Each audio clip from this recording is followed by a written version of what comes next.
So I guess my screen is visible to everyone. To reply during the lecture queries, you can just use the chat box. Please do not unmute yourself because it becomes uncomfortable for me to answer every queries in between the lectures.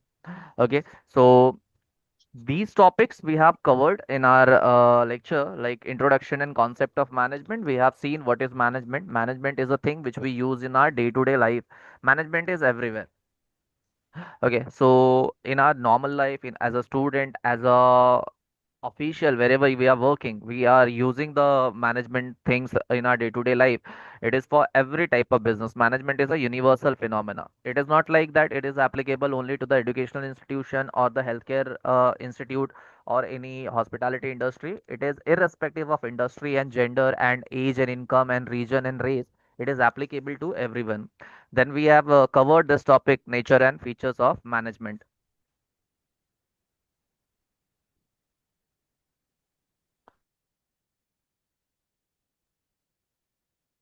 Then six M's of management, and the last topic we covered in our last lecture, that was need for management in business and non-business organizations. So just now I said that management is applicable for every type of businesses, irrespective of field they are into. In today's topic, we are going to cover few topics like levels of management and what are the different skills managers or different levels of managers are required, and last is business ethics. So in today's lecture we are going to cover three topics. First is levels of management, second is competencies required by the different level of managers, and last topic we'll cover is the ethics and importance of ethics in business. So you all must have gone through this levels of management in a junior college level, or if you are working, because majority of our students are working professionals. So you must have observed these levels in your organization. In whichever organization you are working, small or big, there are certain sort of managerial levels. So basically, we divide it into three levels. The first level is lower level management, which is the initial level of management. The second is middle level management, and the highest is top level management. Generally what happens, the managers or the owners of the company or the institutions, they divide the authority in multiple levels. I hope am I audible and screen is visible to everyone. Yes, it is. Thank you so much for responding.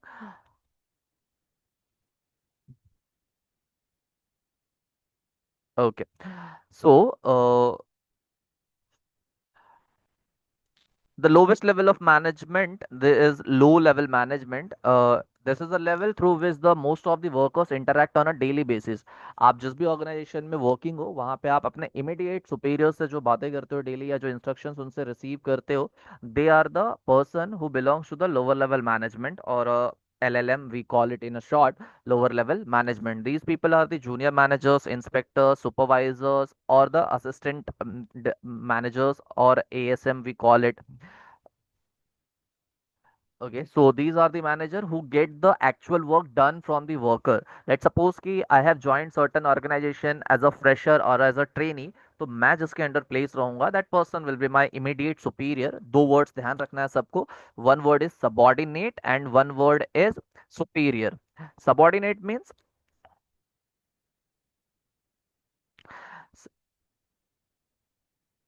subordinate means my junior and superior means my senior.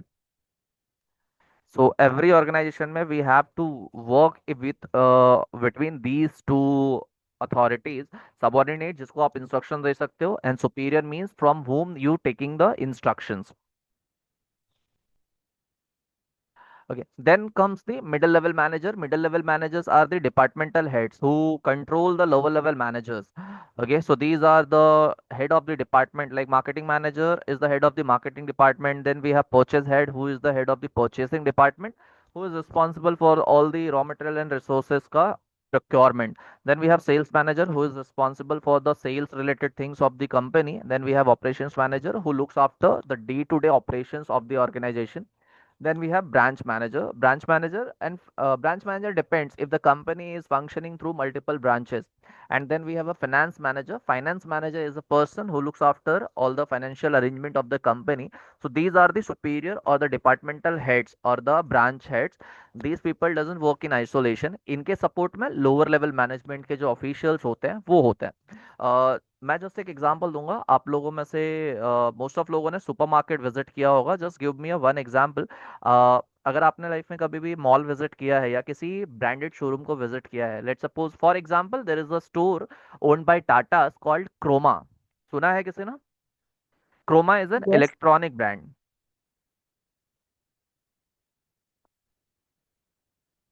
Okay. So next time आप जाओगे ना तो मेरे जैसे examples को ना observe करना। Initially जैसे आप स्टोर में एंटर होते हो ना, तो जो स्टाफ आपको ग्रीट करते हैं, they are not among any levels of management, they are not even in the lower level management, they are just working there, right? They are the entry level staff जो customers को greet करते हैं। Okay. Let's suppose कि some of you have visited Croma and I am working there as a salesman and I have greeted you like general जो routine होता है, hello good evening sir, how may I help you, right? Let's suppose कि मेरी deal done हो गई, मैंने कोई product finalise कर दिया। अब मैंने ना आप कस्टमर ने सेल्समैन को पूछा कि इसका प्राइस कितना है, तो सेल्समैन ने बताया कि ये 15,000 का है। तो कस्टमर ने बोला कि कुछ डिस्काउंट दे दो। अब यहाँ पे ना मैनेजरियल लेवल्स आते हैं। स्टाफ बोलता है कि sir this is the best price we can provide you. तो जो कस्टमर होता है वो भी होशियार है, वो बोलता है कि please call your manager, I want to talk to him और हर। अब जो मैनेजर आया है ना, he is the immediate boss of that person. उसके साथ में कुछ अथॉरिटीज आती है, समझा? वो अपने टीम मेंबर्स को कंट्रोल करता है एंड टीम मेंबर्स के पास ये अथॉरिटी नहीं है कि वो अपने लेवल पे कुछ डिस्काउंट्स ऑफर कर सके, but being a manager of that particular department, ध्यान देना, दैट पर्टिकुलर डिपार्टमेंट, वो एक पर्टिकुलर डिपार्टमेंट का मैनेजर है, उस डिपार्टमेंट के स्टाफ को वो कंट्रोल कर रहा था। वो अपने डिपार्टमेंट के अंडर आने वाले प्रोडक्ट्स के ऊपर डिस्काउंट डिसाइड कर सकता है। But there are certain customers who ask for some extra discounts. अब वो जो मैनेजर था ना लोअर लेवल, अब उसके लिमिट के भी बाहर है। Now he goes to the DM. Now who is DM? DM is a department manager. जो फर्स्ट मैनेजर था that was ADM, that is assistant department manager. Now we have DM. और अगर डीएम से भी बात नहीं मरती है तो there is a SM called store manager, right? अब कोई इसके ऊपर नहीं जाएगा कि स्टोर मैनेजर से भी बात नहीं बनी। तो generally middle level managers handles all the things. Top level management generally they do not interact with the staff, they are the planner, they make all the planning and policies of the company, and they are generally like CEOs and CMOs and CFOs, जितने भी chief level positions है या director level positions है, presidential level positions है, that is being handled by the top level management. So, in short, there are three levels of management. First is lower level management, who looks after the actual management of the job or who gets the work done with the help of subordinates. Then there are middle level management. It is leaded by the managers who are the departmental head, and at the top we have the top level management, that is TLM. These people are generally the highly qualified and highly experienced individuals who lead the company. आप लोगों ने, we are a commerce student, तो कभी ना कभी एक word सुना रहेगा and that word is intra.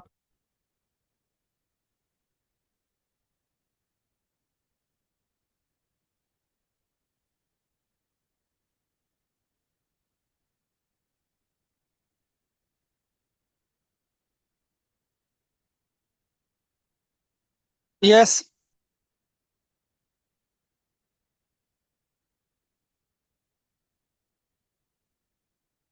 Hello. Hello. Hello. Hello. Hello. Hello. Yes, you are audible.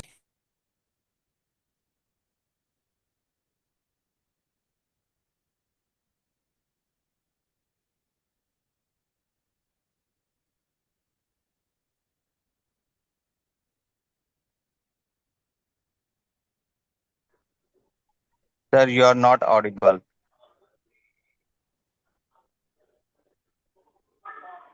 Am I audible to everyone? I guess, am I okay, so Yes, sir. Yes, sir. Great. So we have covered levels of management. There is the lowest level of management called low level management or lower level management. Then there's the middle level management and the top level management. Now we'll see the next topic. Just give me a minute. So these are the key responsibilities performed by the top level managers and middle level managers. So top level management generally involve होता है planning के related काम में. आप जितने भी companies में laws rules policies देखते हो, लॉ जनरली गवर्नमेंट बनाती है, बट एक इंडिविजुअल कंपनी के फंक्शन करने के जो रूल्स रेगुलेशंस होते हैं वो सारा प्लानिंग होता है टॉप लेवल मैनेजमेंट के through.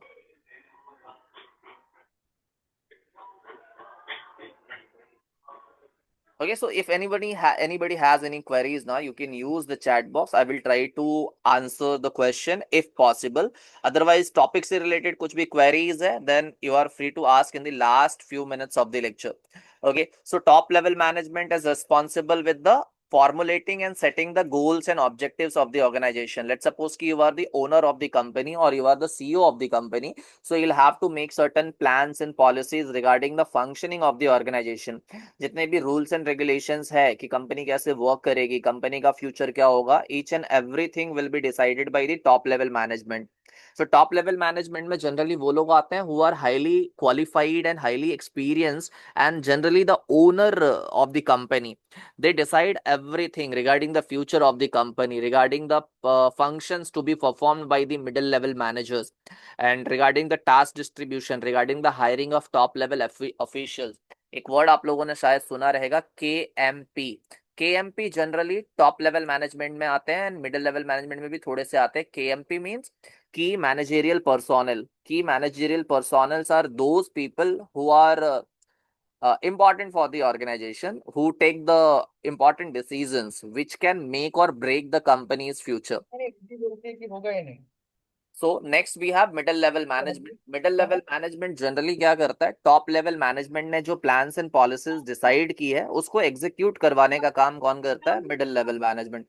So middle management is nothing but it is the bridge between the top level and the lower level management. Top level managers cannot move around the company and look after all the work performed by the lower level management, so they hire middle level managers who are highly experienced and qualified again, and they take care of the work which is decided by the top level management, that they look after that work should be done in a proper way.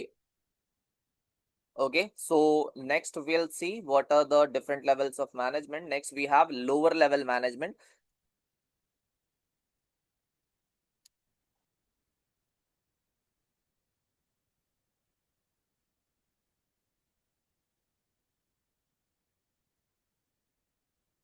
So lower level management, these people are the person who directly get involved with the workers or the staff in whichever organization you are working. If you are at a senior level now, you must be at a lower level or middle level of management.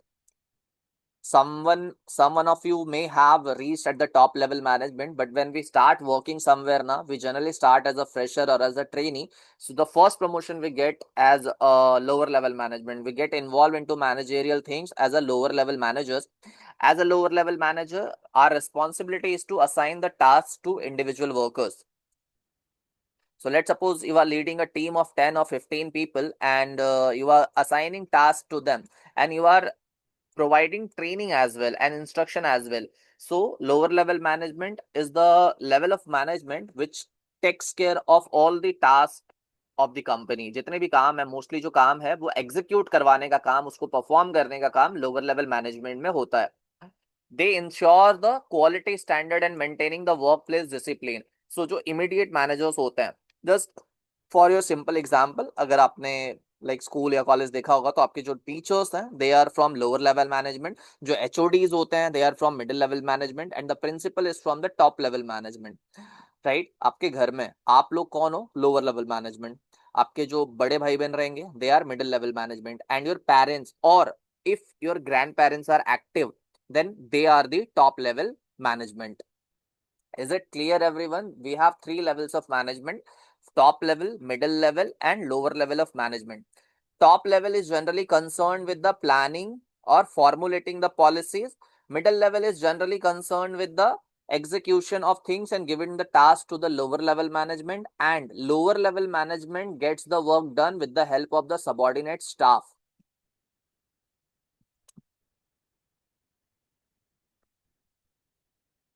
Now we have next topic called management competencies and skills. So different level of management employees, different level of managerial persons need different level of competencies and skills. So lower level जो management होगा उसको different type of skills required है, जो middle level management होगा उसको different skills required है, और जो top level managerial लोग हैं उनके लिए अलग अलग skills required है. तो one by one will see कि अलग अलग लेवल ऑफ मैनेजमेंट के स्टाफ को कौन से टाइप के स्किल्स की रिक्वायरमेंट होती है. तो first of course the supervisory और ऑपरेशनल लेवल ऑफ मैनेजमेंट, जिसको हम लोग लोअर लेवल मैनेजमेंट भी बोलते हैं. This is the level of management which needs the technical skill most. Technical skills मतलब इनको वो सब काम आना चाहिए जो काम ये अपने वर्कर से करवा रहा है. लेट्स सपोज कि मैं किसी स्टोर में एज अ सेल्समैन जॉब करता हूँ और मेरा जो इमीडिएट सुपीरियर मैनेजर है उसको कम्युनिकेट करने ही नहीं आता है, तो चलेगा क्या? नहीं चलेगा. लेट्स सपोज कि मैं किसी रेस्टोरेंट में वर्कर हूँ और मेरा जो इमीडिएट सुपीरियर है उसको ना खाने की चीजों के बारे में पता ही नहीं कि ये होटल में कौन सी चीजें या कौन सा फूड या कौन सा ऑयल हम लोग यूज करते हैं, right? So everybody who is working at the lower level of management, they should know the technicalities of their job in whichever field they are working. अगर आप किसी भी फील्ड में जॉब कर रहे हो, you are at the initial level of I guess Shakib is there, he is writing some screen. I'll request everyone, please do not write anything on screen, on do not use any function other than the listening and chat box. I'll just remove the person who are using it.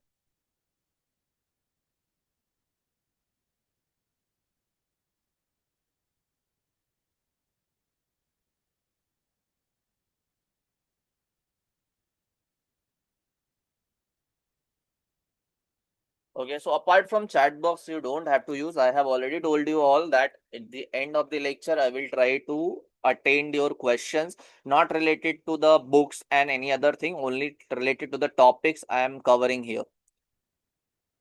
I hope am I audible and the screen is visible to everyone. Yes, sir. Yes, sir.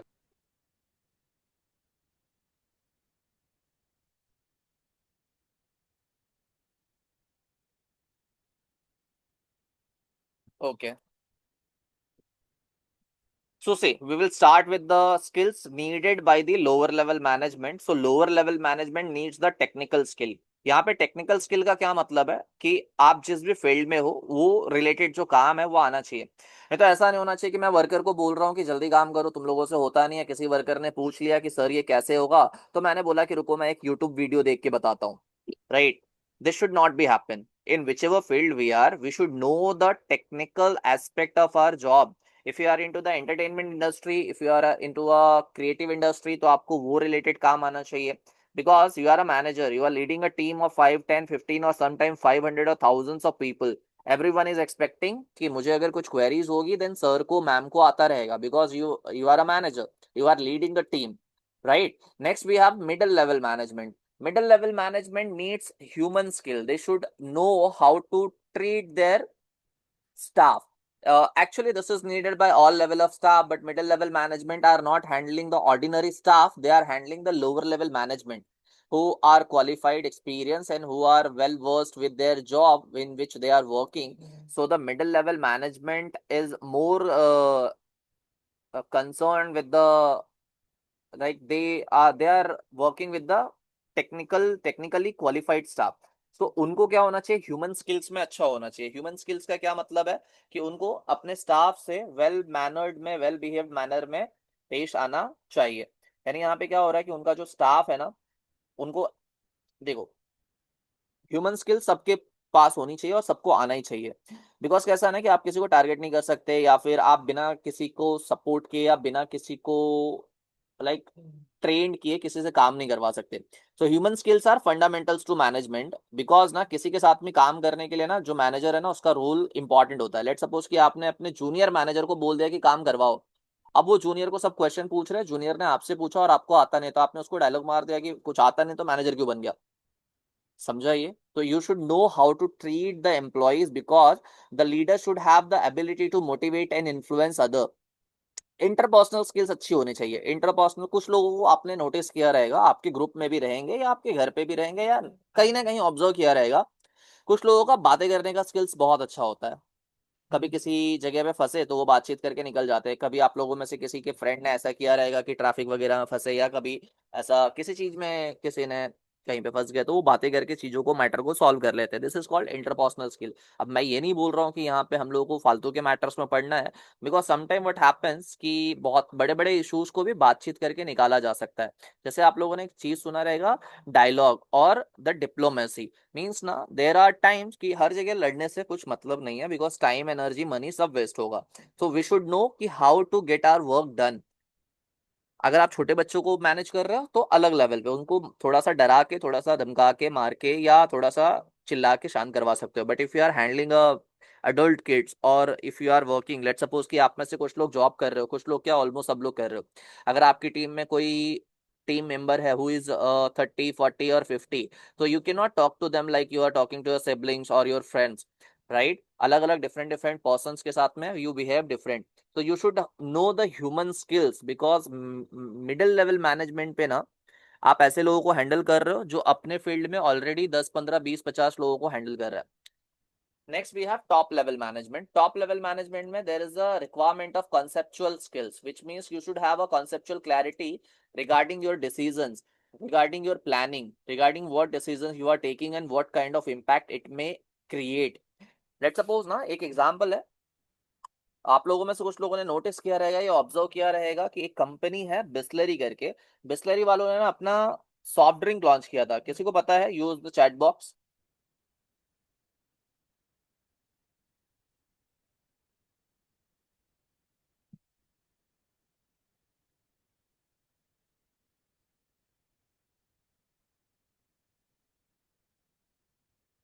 Bisleri ने अपना soft drink launch किया था। बिस्लरी का soda already आता ही है, but Bisleri ने like Coca Cola and cold Pepsi के जैसे अपना सॉफ्ट ड्रिंक लॉन्च किया था। बट वो बाकी की कंपनी के जितना इतना फेमस नहीं हो सका। उन्होंने कुछ कोला फ्लेवर, जीरा flavour and orange flavour launch किया था। तो जनरली उन्होंने ट्राई किया था कि सारी जगहों पे नॉर्मली जैसे कोक वगैरह बिकता है वैसा बेचेंगे, but due to certain reason वो उतना पॉपुलर नहीं हो पाया। अब Bisleri in a water segment they are a leader type of company, they are at the top most position, but in the soft drink segment they can not, they are like, fail तो नहीं बोल सकते, but वो अपना वैसा impact create नहीं कर सके जैसा वाटर सेगमेंट में था, right?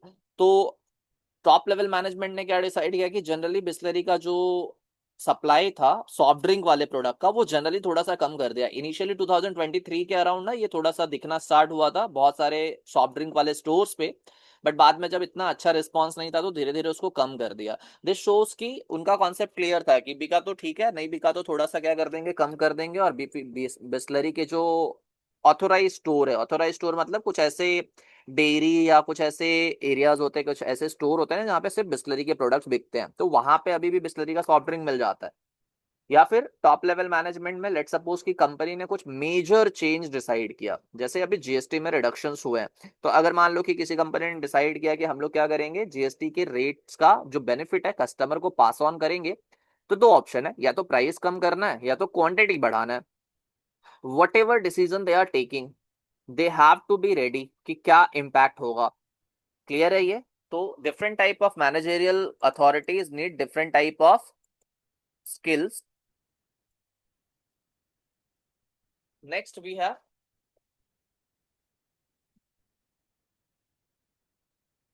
core competencies required for managers. So the question is, what kind of qualities or the competencies are required for managers? So as a manager, we have to be well versed with different things.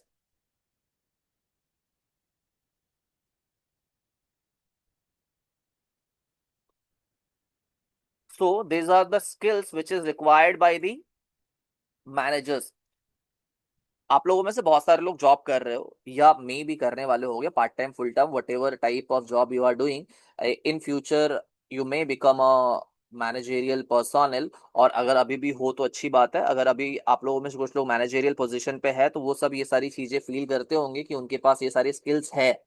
तो अगर नहीं है then you can build this skills. तो the question is what are the core competencies required for managers as a manager, what kind of skills I should have.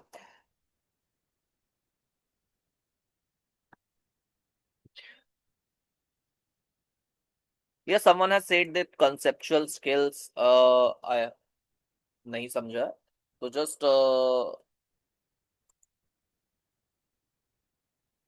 I'll explain it again. What is conceptual skills?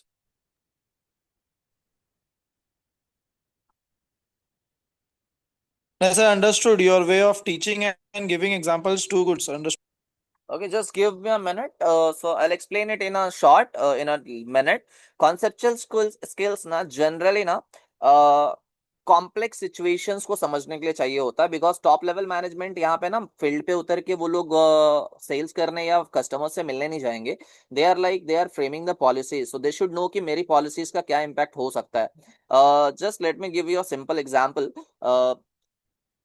Tata ने ना nano करके एक छोटा सा car model launch किया था। रतन टाटा ने देखा कि कुछ एक छोटी सी फैमिली है मुंबई में, किधर वो स्कूटर पे बैठ के जा रहे हैं, हस्बैंड वाइफ है, दो बच्चे हैं। तो ही फेल्ट ना कि इंडियंस को ऐसी लाइफ स्ट्रगल करनी पड़ती है, तो I should make something because I have the technology and the things I I can have.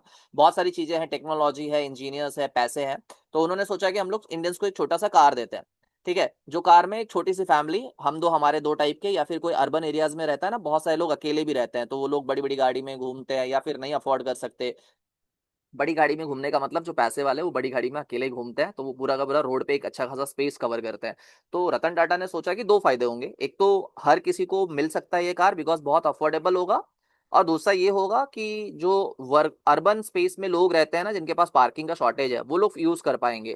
तो ये उनका कॉन्सेप्चुअल स्किल था कि इंडिया जैसे मार्केट में अच्छा चलेगा। But due to the mindset of the Indians, India में एक माइंडसेट ये खराब है कि कोई चीज अगर सस्ती होती है तो लोग उसको खराब समझ लेते हैं, या फिर कोई चीज, स्पेशली इंडिया में कार को ना थोड़ा सा लग्जरी मानते हैं। अगर किसी के पास फोर व्हीलर है तो लोग ये नहीं देखते कि वो कितने की है, चार चक्के हैं मतलब ये अमीर इंसान है। बट ना इंडियन मीडिया ने ना नैनो कार का प्रमोशन कुछ ऐसे किया, बिकॉज टाटा जी ने बोला था कि जो कार आएगी ना 1 लाख रुपए की आएगी। सो आप सबने शायद सुना रहेगा कि रुपए को ना बांग्ला लैंग्वेज में टका बोलते हैं, तो मीडिया वालों ने उसको बोला कि दिस इज अ लाख टके की कार, दैट इज अ लख टकिया कार। अब लोगों ने इसका जो परसेप्शन बनाया, अगर मान लो कि चार फ्रेंड्स हैं, उसमें से कोई अगर टाटा नैनो लेके जा रहा है, तो बाकी के लोग बोलेंगे ये तो गाड़ी का बच्चा लेके आया। समझा, गाड़ी का बच्चा, हाथी का बच्चा, छोटा हाथी, and so many names people have given to the Tata Nano. शायद आप लोगों में से किसी ने ऑब्जर्व किया रहेगा, अभी ये सेम चीज होती है सुजुकी के वैगन आर के साथ में। लेट सपोज कि मेरे किसी फ्रेंड ने वैगन आर खरीदा और उसने फ्रेंड को बताया कि दोस्त मैंने कार ली है, तो बाकी के लोग बोलते हैं कि ओला उबर में डालेगा क्या। समझा ये। तो टॉप लेवल मैनेजमेंट को ये पता होता है और होना चाहिए। अगर वो मार्केट के बारे में एनालिसिस नहीं कर सकते तो they don't deserve to be in the top level management.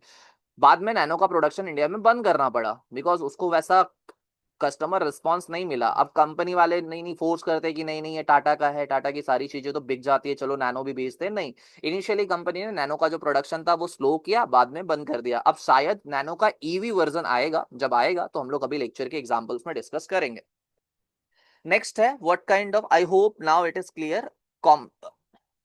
Conceptual skill का मतलब होता है जो बड़े डिसीजंस लेने की एबिलिटी है वो होनी चाहिए, और उसका पॉजिटिव क्या हो सकता है, नेगेटिव क्या हो सकता है, ये सब पता होना चाहिए।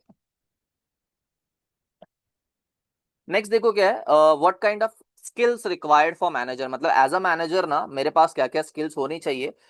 एक चीज याद रखना, manager and leader both are different different personalities. Manager is a normal thing, leader is a special thing.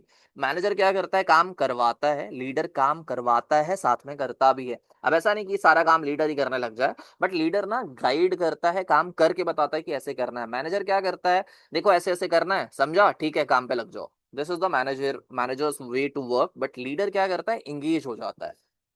So manager is a old concept, leader is a new concept. जो लीडर होगा वो बहुत आगे जाएगा, टीम मेंबर्स उसको like करेंगे। जो manager होगा, जब तक वो टीम मेंबर की टीम का मैनेजर है तब तक वो उसकी रिस्पेक्ट करेंगे। अगर वो शिफ्ट हो जाता है या चेंज हो जाता है तो रिस्पेक्ट, तो वो तो डिपेंड करता है कि पर्सनल रिलेशंस कैसे थे। अगर वो स्टाफ को अच्छे से ट्रीट करता होगा तो अच्छा इम्पैक्ट होगा। सो देखो, जो कॉम्पिटेंसीज है या स्किल्स है मैनेजर्स के लिए, सबसे पहला है कि they should have a leadership skill, they should know how to lead.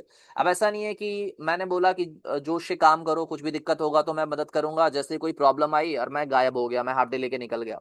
This is not the way to work. Next है स्ट्रेटेजिक थिंकिंग। स्ट्रेटेजिक थिंकिंग को आप ना conceptual skill से relate कर सकते हो, which means you should able to understand what can be the consequences of the decision you are taking। अगर अच्छा होगा तो कितना अच्छा हो सकता है, अगर नेगेटिव होगा तो कितना नेगेटिव हो सकता है, अगर नेगेटिव हुआ तो क्या उसके लिए बैकअप प्लान है। You should think strategically. Mumbai में देखोगे ना, जो लोग डेली ट्रैवल करते हैं, स्पेशली जो लोग पब्लिक ट्रांसपोर्ट का यूज करते हैं, तो इन अ लाइटर नोट, थोड़ा सा फन वे में है, बट वो लोग प्रॉपर स्ट्रेटेजिक थिंकर होते हैं। दे आर लाइक कि ना ट्रेन के आने से ना ट्रेन की स्पीड के हिसाब से अपना बैग वैग टाइट करते हैं कि कितनी स्पीड से मेरे को ट्रेन में जंप करना है। इतना भी जंप नहीं करना है किसी के ऊपर गिरूं, इतना स्लो भी नहीं करना है ट्रेन और प्लेटफॉर्म के बीच में आ जाओ। Right, this is the simple example. अब कोई ऐसा नहीं कि कोई ट्राई करेगा, do not try. But strategic thinking means thinking about the all the perspective, positive भी और नेगेटिव भी। जनरली क्या होता है ना कि हम लोग इंडियंस हैं और हम लोग बहुत पॉजिटिव सोचते हैं। पॉजिटिव सोचना बहुत अच्छी बात है, मैं ये नहीं बोल रहा कि एकदम उदासी छाए रहनी है, एकदम नेगेटिव नेगेटिव सोचना है। बट इंडिया में ज्यादातर लोग इंश्योरेंस लेते हैं ये सोच के कि 20 साल बाद 15 साल बाद रिटर्न कितना मिलेगा। हमारा बेसिक कॉन्सेप्ट ही क्लियर नहीं है कि अरे इंश्योरेंस तो होता है कि अगर मैं नहीं रहा, अगर बॉडी को कुछ हुआ, डैमेज हो गया, बॉडी पार्ट काम करने लायक नहीं रहेगा, तब इंश्योरेंस काम आना चाहिए। But we Indians are like कि 20 साल बाद कितना रिटर्न मिलेगा। Right, so this is called strategic thinking. Next we have emotional intelligence. Emotional intelligence ना बहुत अच्छी चीज है, इंडियंस ना इसमें बहुत स्मार्ट होता है। हर वो कंपनी जो बड़े लेवल पे है, they are playing emotionally. Generally देखोगे कैडबरी का अगर आपने ऐड देखा रहेगा, तो कैडबरी के ऐड में एक बहुत अच्छी चीज होती है। कैडबरी इज अ कंपनी जो साल भर इंडियन फेस्टिवल्स के नाम पे ऐड रन करती है, and they are getting emotionally connected with the Indian. Rakshabandhan का त्योहार होगा तो ये भाई बहन का प्यार है, देन गणपति का सेलिब्रेशन होगा तो ये फेस्टिव सीजन है, दिवाली है तो दिवाली में सेलिब्रेशन पैक है, देन फेब्रुवरी का तो पूरा का पूरा महीना उनके लिए होता है, ये डे वो डे सारे डेज। राइट, एंड जब कोई भी फेस्टिवल नहीं है, स्पेशली इंडिया में एक टाइम आता है मई जून जुलाई का, जब कोई फेस्टिवल नहीं होता है, तो उस टाइम उनका एक मार्केटिंग कैंपेन आता है कि कुछ मीठा हो जाए। जनरली घर में अगर कुछ भी अच्छा हुआ है, महीने की पहली तारीख है, सैलरी आई है, कुछ मीठा हो जाए, कोई अच्छा काम हुआ है, शुभारंभ हुआ है, मीठा हो जाए। दैट मीन्स कि they are trying to get connected with the audience emotionally. Because अगर वो बोलेंगे कि चॉकलेट ले लो हमको प्रॉफिट होगा, then no one is going to buy, because they are establishing the emotional connection. एक एग्जांपल देता हूं मैं। लेट सपोज ना कि आपको दो जॉब मिल रहा है, और दोनों जॉब में ना दो कंडीशन है। पहला कंडीशन सेम है कि सैलरी बहुत अच्छी है। लेट सपोज कि स्टार्टिंग सैलरी आपको, फ्रेशर हो आप, आपको यहाँ पे ये नहीं बोलेगा कि सर मेरे को तो इससे ज्यादा मिलता है। आपको ना स्टार्टिंग सैलरी मिल रही है लेट से 45,000। ठीक है, और ना फर्स्ट वाले जॉब में ना जो आपका मैनेजमेंट है, वो स्टाफ को एकदम गंदा ट्रीट करता है, लाइक गाली वाली भी दे दिया या भगा दिया, या टाइम पे नहीं आया तो उसके लिए सुना दिया, थोड़ा भी केयर नहीं। दे आर लाइक कि पैसे टाइम पे मिल रहे हैं, काम टाइम पे होना चाहिए, फालतू का टाइम पास नहीं, लेट आने का झंझट नहीं, घर पे कुछ भी हो यहाँ पे काम पे दिखाने का नहीं। और सेकंड वाला है they are caring type of thing, अगर घर पे कुछ इश्यूज है तो थोड़ा सा समझ के ले लिया। आप में से ज्यादातर लोग ना सेकंड वाले ऑप्शन में जाना चाहोगे, यस और no, use the chat box.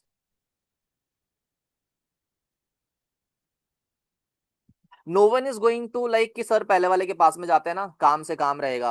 अब देखो ना यहाँ पे एज अ मैनेजर ना, as a manager you have to be emotionally intelligence.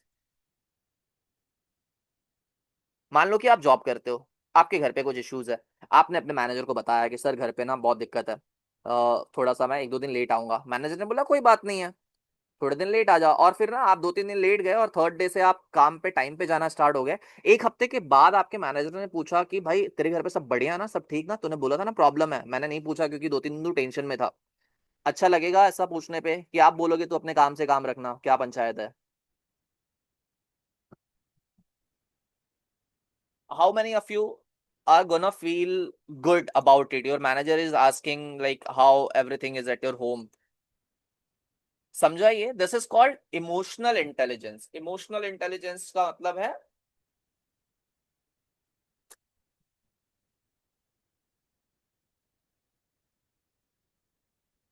कि how you are good at getting engage with your team members emotionally. Because emotionally intelligence के साथ में क्या होता है ना, आप अपने टीम मेंबर्स से अच्छे से काम करवा सकते हो। अगर आपने सिर्फ टारगेट बाउंडेड रिलेशनशिप रखा ना तो टारगेट हो जाएगा, उसके बाद स्टाफ मेंबर भी आपकी नहीं सुनने वाला है ना, आपका कोई अच्छा बाउंडिंग रहेगा उनके साथ में। But if you are emotionally connected with the team member, just like कहीं पे मैंने पढ़ा था कि दुनिया भर में बहुत सारी डेथ होती है बट अपने को इम्पैक्ट नहीं पड़ता, बट जब अपने पास पहचान में कहीं पे डेथ होती है तो अपने पे इम्पैक्ट पड़ता है, बिकॉज वहां पे we are emotionally connected with that person और विद दैट थिंग।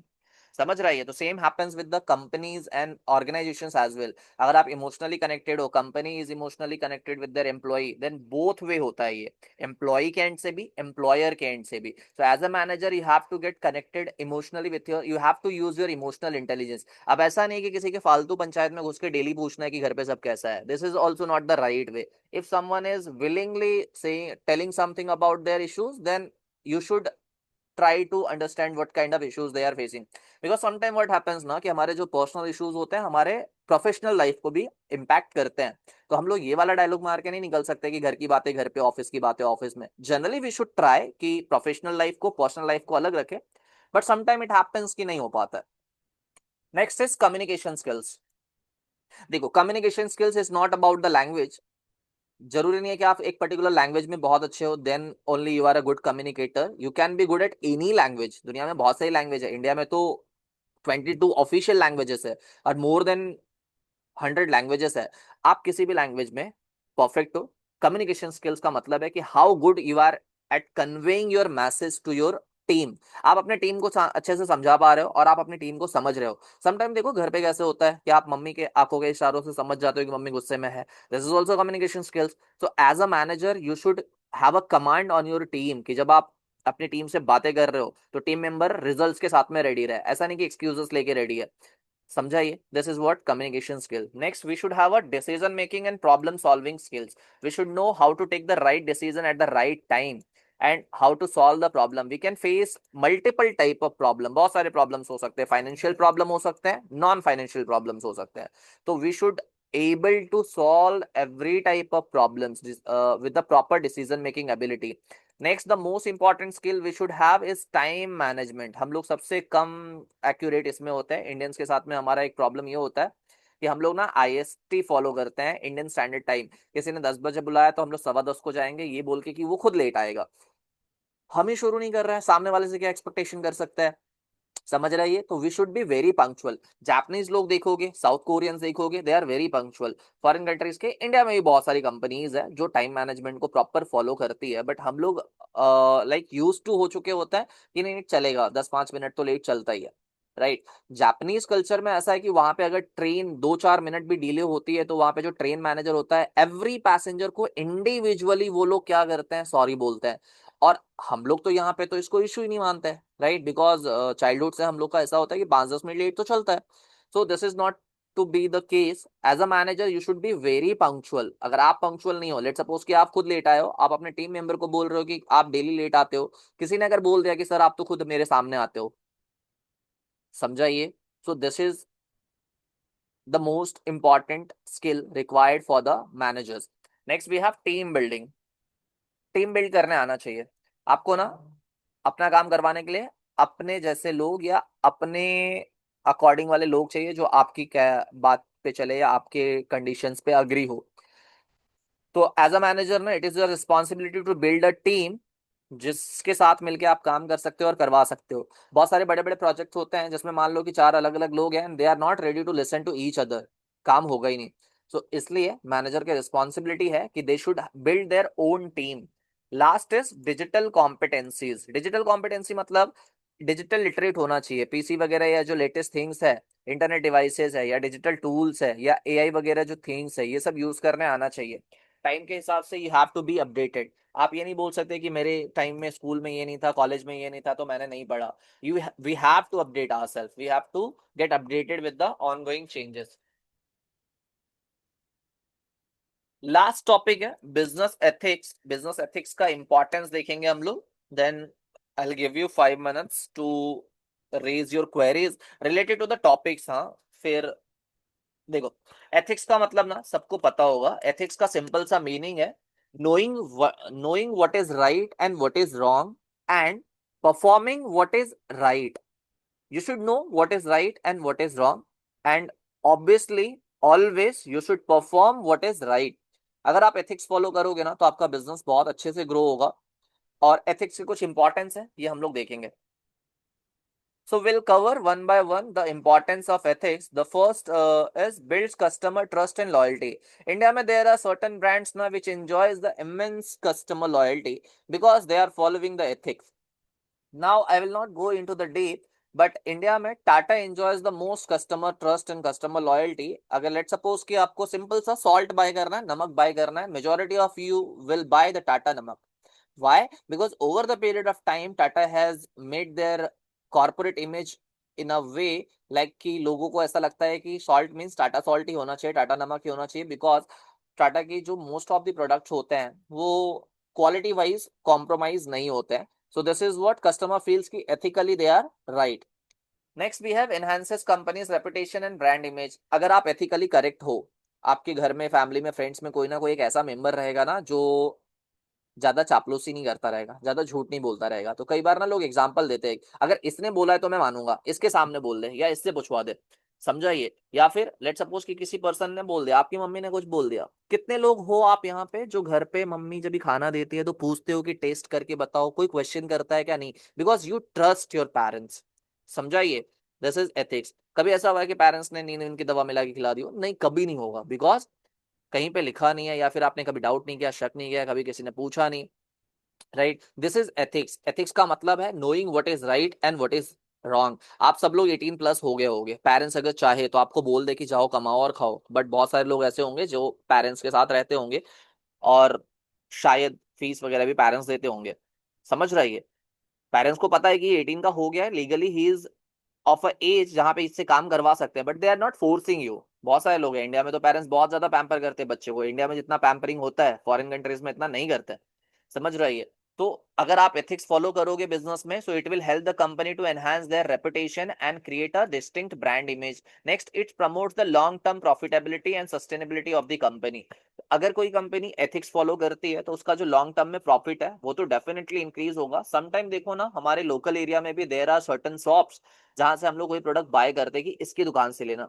एक सिंपल सा एग्जांपल है, एक कंपनी है जिसका मैं नाम लूंगा अभी, उस कंपनी के ना ज्यादा एड्स नहीं आते, मार्केटिंग नहीं करती है, बट अगर मैंने जैसे ही प्रोडक्ट का नाम लिया, आप सब लोग वही कंपनी का नाम लिखोगे। लेट सपोज ना मैंने बोला कि आपको पापड़ खाना है, बोलो कौन सी कंपनी का पापड़ लेके आओगे? चैट बॉक्स में टाइप करो विच कंपनी का papad you will buy. So I have got the name is Lijjat papad. क्या लिज्जत वालों ने किसी को पैसे दिए हैं? नहीं। क्या लिज्जत का एड किसी ने कभी देखा है? बहुत कम देखा है, अगर देखा होगा तो। what Lijjat is doing, they are just ethically doing their business. They are not mixing too much masala, they are not making too much noise by the way of promoting advertising or marketing. They are just following their job कि अच्छी quality का पापड़ बनाना है। So they are like long term में देखो, आज की company नहीं है, 60 अराउंड ईयर्स हो गए हैं, and they are sustainable also. ऐसा भी नहीं है कि लॉस में चल रहा है, 2-4 साल में बंद हो जाएगी, नहीं। They have a good business scope, they are performing well, they are doing international business.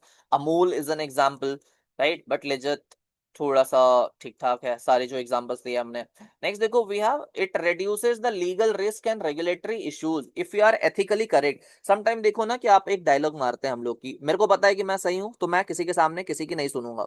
समझ रहा है? ये companies can also use this dialogue, ऐसा बोल नहीं सकते, बट अगर you are ethically right, you are not doing anything wrong, तो इससे ना आपकी कंपनी के अगेंस्ट ना लीगल रिस्क कम हो जाएंगे। लेट सपोज कि मैं कोई खाने पीने का प्रोडक्ट बनाता हूं और मैंने अच्छी क्वालिटी का ऑयल यूज किया है, किसी ने कंप्लेन किया, then I will go to the court and court में बोलूंगा कि मेरा सैंपल टेस्ट करवा लो। राइट, मेरे प्रोडक्ट का सैंपल लो, टेस्ट करवाओ, because I am following the right material, I am using the right material. I don't have to face any legal issues. I don't have to be feared. Next is it fosters fair competition in the marketplace. देखो problem कब होता है, जब कुछ लोग ethics छोड़ देते हैं। अगर कुछ लोग एथिक्स को फॉलो करना छोड़ देना तो प्रॉब्लम स्टार्ट होता है। If company is following the ethics ना, तो इससे ना फेयर कंपटीशन होता है। जैसे मान लो कि सारी कंपनी के जो प्रोडक्ट्स है ना वो अच्छी क्वालिटी के रॉ मटेरियल के साथ में बनते हैं, तो इंडिया में सबसे ज्यादा इश्यूज क्या है कि जो बहुत सारे प्रोडक्ट्स है स्पेशली खाने पीने के, उनकी क्वालिटी बहुत ज्यादा कॉम्प्रोमाइज होती है। राइट, उनकी जो क्वालिटीज है वो बहुत ज्यादा क्या हो जाती है, कॉम्प्रोमाइज हो जाती है, और लोग मान लेते हैं कि चलो चलता है, इतना सा तो चल जाता है, right. If company is following the ethics, तो इससे क्या होगा, कंपटीशन फेयर होगा। हाँ, एक पॉइंट रह गया है, I take that point. So the next point is encourages employee satisfaction and retention. Just assume you are working in a company जो ना अच्छे एथिक्स के साथ में काम करती है, कस्टमर को चीट नहीं करती, फ्रॉड नहीं करती, एम्प्लॉयज को टाइम पे सैलरी देती है, इन्वेस्टर्स को टाइम पे डिविडेंड प्रोवाइड करती है, बैंक का लोन लिया है तो टाइम पे इंटरेस्ट पे करती है। यू विल फील गुड कि I am working with a company who is following every terms and conditions, right. तो it gives employees a immense satisfaction. एक चीज है, I will give you just an example. अगर आप कहीं पे job के लिए जाते हो, तो एक चीज के साथ में ना आप चेक कर सकते हो कि वो कंपनी अच्छी है या नहीं है। जस्ट चेक करो ना कि वहां पे जो सबसे नया स्टाफ है उसने कब ज्वाइन किया था।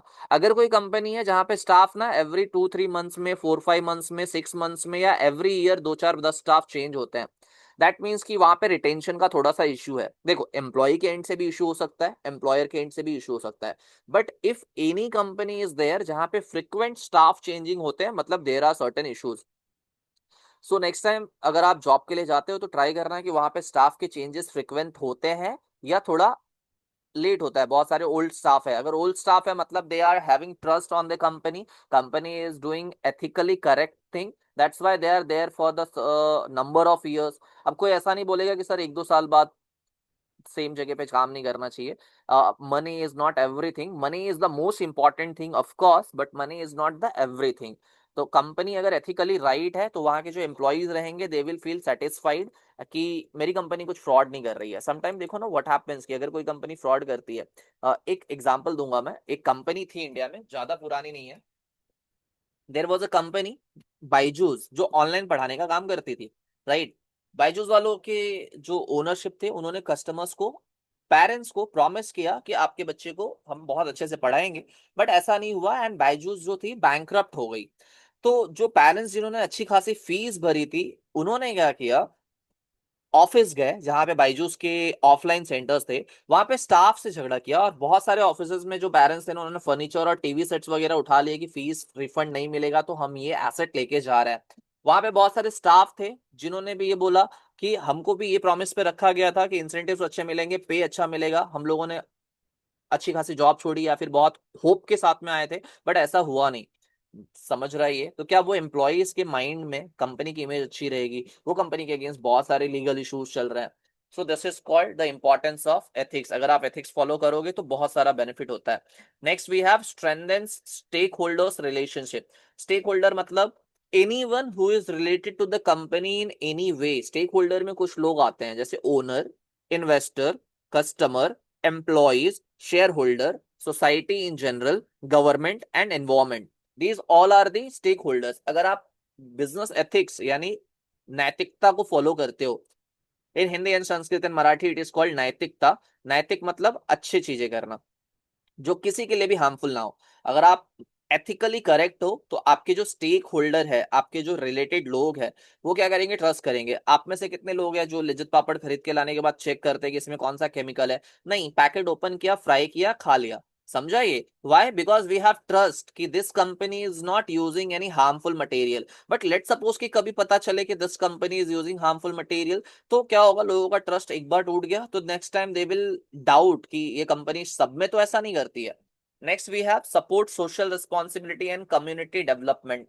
If we are ethically correct, अगर बिजनेस एथिकली करेक्ट है तो इससे क्या होता है ना कि वो सोसाइटी के लिए सोशली रिस्पॉन्सिबल होते हैं। सोशली रिस्पॉन्सिबल मतलब वो अपने हर स्टेक होल्डर के लिए रिस्पॉन्सिबल है। स्टाफ को अच्छे से हैंडल करते हैं, टाइम पे पे करते हैं, प्रमोशन अच्छा होता है, कस्टमर को अच्छी क्वालिटी का प्रोडक्ट प्रोवाइड करना, इन्वेस्टर्स को गुड क्वालिटी रिटर्न प्रोवाइड करना, इन्वेस्टर्स को टाइमली जो फाइनेंशियल बुक्स है वो प्रोवाइड करना, if any investor is there transparency maintain करना, गवर्नमेंट को टाइमली टैक्सेस का पेमेंट करना। These all are social responsibility. Next we have improves the decision making and corporate governance. If we are ethically correct we will definitely take the right decision. Mistakes कब होती है? जब ethics नहीं होते। अगर ethics नहीं है तो डिसीजन रॉन्ग होंगे, फ्रॉड होंगे, करप्शन होगा, स्कैम होगा। These all negative things happen because of absence of ethics. If ethics is there, it will help the company or the manager to improve the decision and the corporate governance. Next, it attracts investors and business partners. So if company is ethically correct ना, तो वो क्या करती है, और सारे investors को लेके आती है और बहुत सारे बिजनेस पार्टनर्स आते हैं। Let's suppose your business is profitable, you are not doing any negative thing और you are not doing any unethical thing, so you will get lot of support from the industry.